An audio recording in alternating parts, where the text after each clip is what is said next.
Welcome to Kenton's videos. Enjoy the video.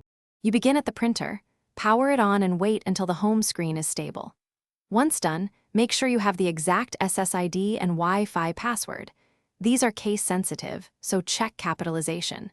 You will choose WPS for a quick push-button link or manual network entry for precise control. If you pick manual, prepare your phone or PC to enter the SSID and password during the printer prompts. This first step gets everything ready, so the next phase is straightforward. Now you navigate the printer menu, go to Menu, then Network, then WLAN, and start the setup wizard. You will see available SSIDs. Select yours and enter the password using the on-screen keyboard. Use Shift for capitals and double-check characters to avoid errors. After you press OK, the printer attempts to associate. Wait for confirmation and an IP address assignment. If you plan to use advanced settings, note the printer IP now so you can open its web interface from your computer later. Finish by installing Brother drivers on your computer or mobile device and add the printer using Network Discovery or the noted IP address. Print a test page to confirm printing works.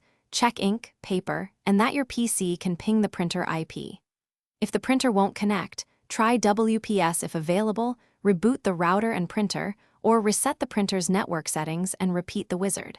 If problems persist, verify SSID bands. Some devices need 4 GHz versus 5 GHz and try again. Thanks for watching. Consider subscribing if we helped you.